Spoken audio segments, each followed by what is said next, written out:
My camping days actually began when I was 10 or 11 years old when I became a Boy Scout. I was excited. I bought the uniform, I bought the Boy Scout handbook and read it from cover to cover.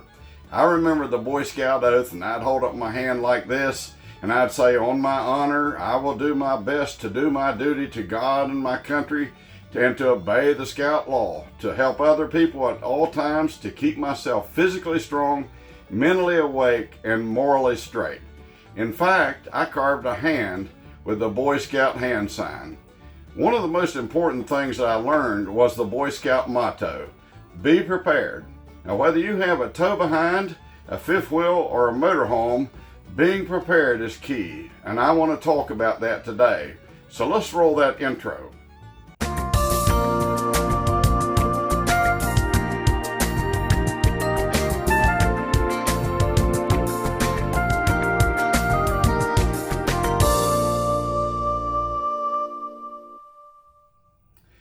Now, if you've been RVing for any length of time, you know that it's inevitable that things will go wrong. We're kind of under the Murphy's Law. Anything that can go wrong will go wrong. It's actually not a matter of if, it's more like when. Because of that, we need to be prepared. Not being prepared can take the joy out of camping. Being prepared just makes the adventure more interesting and gives you a story to tell. So today, I want to show you some of the things that I've bought to help me be prepared. Some of these I learned the hard way. You've heard that the best way to learn is by experience. No, the best way to learn is by someone else's experience. So listen up. Now, before we get into it, please consider subscribing. Hit that notification bell if you would like to be notified when I post another video.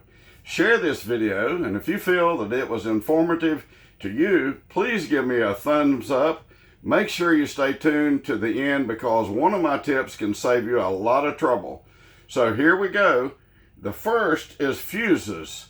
In an RV, most RVs are 12-volt fuses in various amp ratings. Sometimes a fuse will blow for no reason.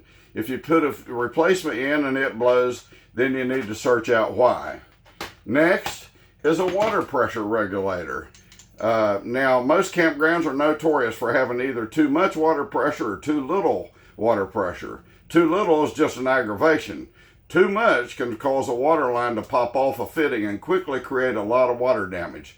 This regulator is adjustable, and so now I personally like this one. It comes preset at 45 psi, and you can adjust it up to 160 psi, but I wouldn't recommend going over 50 psi. Check with your RV manual to see what your manufacturer recommends. And we've all heard horror stories about the China pops and other blowouts. The correct pressure gauge is really good. I like this one here because the digital readout measures up to 150 psi. Recommended tire pressures on RVs are usually pretty high, so most of the pencil type gauges won't work. Now, what is contrary to what makes sense, a higher pressure is better than a lower pressure. A low pressure can cause an overheated tire, causing a blowout. Check with your tire for the proper pressure. I always make sure that I have my trusty Viair air compressor with me. This air compressor is not cheap, but when it comes to emergencies, you don't want to rely on a cheap product.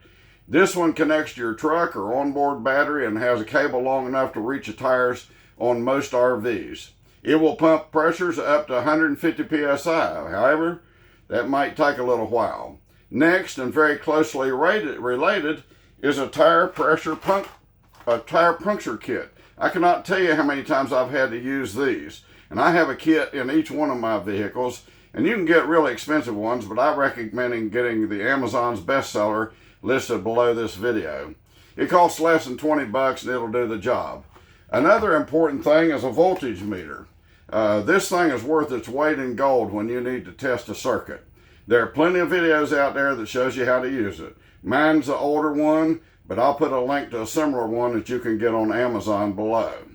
Now, this might sound silly, but I recommend that you have a collapsible water jug. This one that I'm going to show you holds 5.3 gallons. One time I filled up my fresh water tank before I left home, and somehow the overflow tube siphoned my tank dry on my trip to a national park. And after getting set up, I realized my freshwater tank was empty and it was dark outside. The site had no water hookup, so I took my handy jug to the nearest water spigot to fill it up. One of the things I'm glad I have is this right here, the NOCO Boost 12 volt 2000 amp jump starter. And now I think my son-in-law got it for me for Christmas, and this is almost a necessity to have.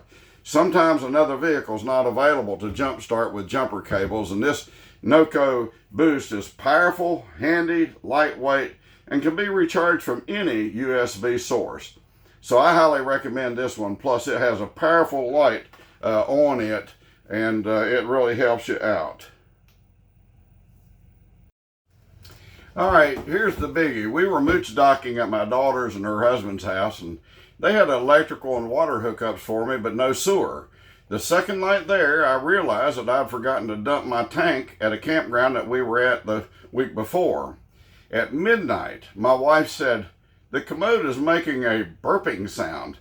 I got my flashlight, and sure enough, the tank was full.